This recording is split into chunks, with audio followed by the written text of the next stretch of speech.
Hello, my friends. My name is Gerdes. I'm just a professor providing context in the war in Ukraine. This is a daily brief where I talk about what's happened over the last 24 hours in Ukraine. Do this every day, so please subscribe if you have not already. There are 1,050 Russians off the battlefield, only 4 tanks, 8 armored combat vehicles, 39 artillery, and 54 vehicles and fuel tanks. So that's a pretty low ebb. And when you look at Andrew Perpetua's tabulation, it was about 2.5, 3-to-1 Russian to Ukrainian losses. So that's pretty good. Now, I saw this just before I went to sleep last night. 2 out of 4 Iskander missiles shot down. 2 out of 2 Kh-59 cruise missiles shot down. So that's better than they usually do. 15 out of 16 Shahed drones, Russian Shahed drones shot down. Okay, now what did the Russians actually hit? Russian strike on the central part of Kharkiv injured 8 civilians, including an 8-month-old baby. What did they attack exactly? Just military objects? Well, dare to dream. One day they'll attack military objects. The attack damaged a hospital, a university dormitory, and a residential buildings. That's what they were attacking in Kharkiv. There was an explosion in the fire at an oil refinery in Uzninsk. I don't know if I'm pronouncing it. Uzninsk.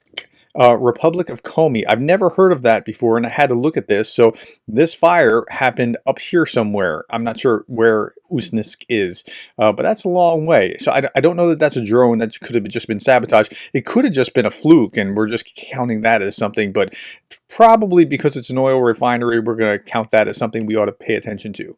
Russian mill blogger Wargonzo reports that Russia repelled an attempted Ukrainian landing on the Tendra Split. He claims out of 12 boats, 3 were destroyed. Where did that happen? That happened, well, okay, so here's Odessa, Mykolaiv, here's Crimea. This little area out here is the Tendra Split, but I don't know much more about it than that. Ukraine is liberating Russia, says Jason J. Smart. Battle ongoing on the Kursk, Russia-Ukraine border. Ukraine is breaking through near the villages. Videos of Russian MLRS in action against the Ukrainians in Kursk have been published. So we actually see some of this. A little bit more and more Russian channels now claim, not providing any video evidence until now, that a border incursion has happened in the Kursk region. And Russian jets are bombing Russia. What's going on? That's in Kursk, and we're seeing some of this evidence. This is Jay in Kyiv. Russia, this is Reuters, says it thwarts Ukrainian attempt to penetrate the border. Of course they said that. No Ukrainians have gotten through, of course. Russian forces thwarted a Ukrainian attempt to penetrate the border on Tuesday, but the situation remains difficult, the regional governor said. Russian forces had dealt with an armed provocation by Ukraine. Okay. Smirnov, the governor, wrote on Telegram that villages had been subjected to massive shelling from Ukraine. The situation on the border areas remained difficult. Our defenders successfully working to destroy the enemy. And a little bit more in the Kyiv Post, we see some more context here. The fighters from the Border Guard Service of the FSB of Russia and the armed forces of the Russian Federation did not allow the border to be breached, Smirnov stated. There are ongoing battles at several sections of the state border. The enemy, AFU, managed to cross the border. Wait a minute, I thought it wasn't breached. Hold on. Managed to cross the border by a few hundred meters in a narrow section of the front with a small group, but they have been stopped and are being eliminated. 2 mayors on Telegram have reported. So I don't think it's going to be much. It's not going to amount to much one way or another, but I think it has been breached. It's probably more than what they said, but I think there's some truth to this last statement as well. According to the intelligence reports, Kyiv has decided to create a media event like the spring events in the Belgorod region, so TikTok units of the armed forces of Ukraine may appear soon. Okay, so there is probably some truth to it's not a significant thing. They'll get some media, they'll capture some attention, but it's also a psychic injury to Russians who are thinking, oh, what are they, how are they over the border? Okay, and where are we talking about? This is Kursk. It's probably just over the border. It's not like deep into Kursk. Okay. Gerasimov, meantime, Gerasimov, the commander of the armed forces, he's arrived at the headquarters of the Russian Center Group of the forces for the 3rd time in a month. Where? In the Pokrovsk direction. Why? Because Pokrovsk is going to be the focus of Russian attacks for some time to come. Some Russian Z correspondents say that this section of the front may become the direction of the main counterattack of the Russian army in the near future. They've been wasting men in that area for a long time. And when I say it, wasting, I mean they just keep sending meat waves, and they're taking some ground. Not a lot, but they're taking some ground. They're trading land for lives. That's what they're doing.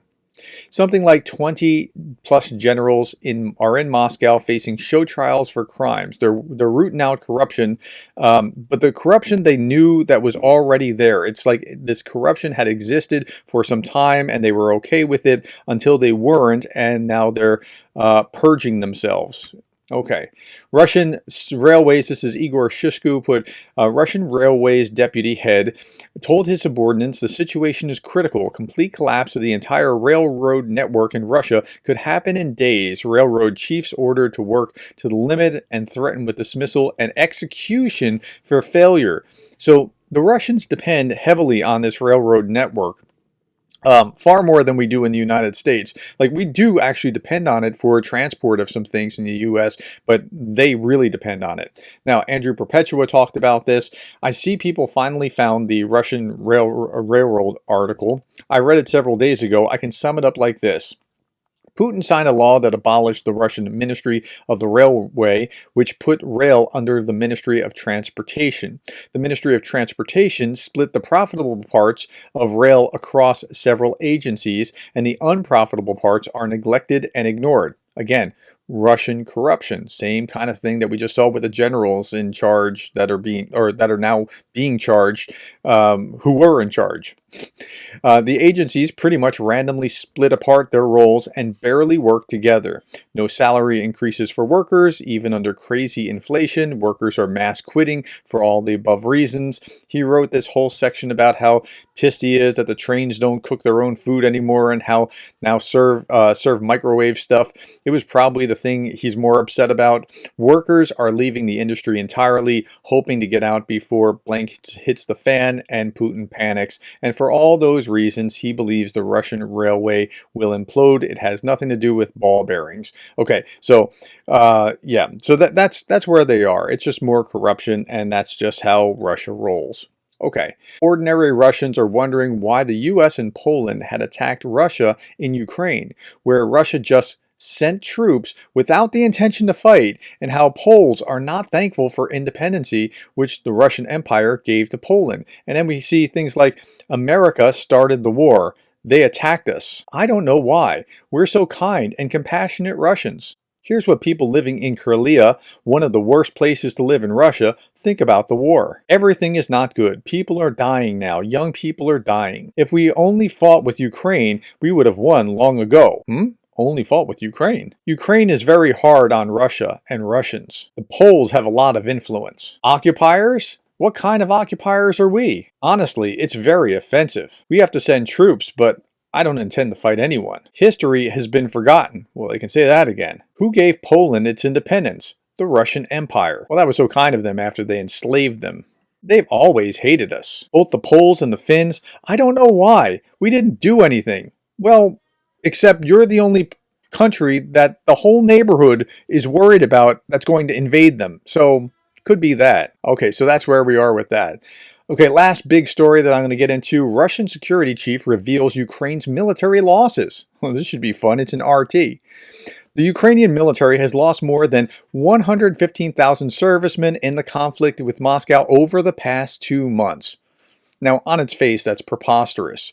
Okay, and I'll show you why and do the math in just a moment. Some 3,000 units of equipment, 3,000 cars operated by Kyiv's troops have also been destroyed since June 14th. And I'll show you, I'll give you the best possible interpretation of that one in just a moment, and then I'll do the math. During the same period, the Russian military was able to capture 420 square kilometers or 162 square miles of territory. All this could have been stopped if the demands set out by our president had been met by Ukraine. But I don't know why they hate us. We haven't done anything. Therefore, our position is clear. The troops are moving forward, he said. Okay, so let's look first at this. So the best possible interpretation of 3,000 units of equipment is that they're hitting some decoys. And Ukraine has a lot of decoys. Let's say that that's what it is, but I don't think it's that. I think that they're lying about how much they're actually hitting all the way up the chain, and then on top they're adding some more lies on top of that in order to present 115,000 servicemen in the conflict. That number just doesn't even make sense. Okay, let's go back to June 14th where they're measuring by. So on June 14th, Ukraine was reporting that Russia had lost 524,060 soldiers. So if you do the math and you take the 585,140 and you subtract the 524,60, you get 61,000 if you do Ukrainian math about that. And Russia is claiming 115,000, and Russia's the attacker, not the defender. It just does not pass the sniff test. But that's what they're publishing in RT. All right.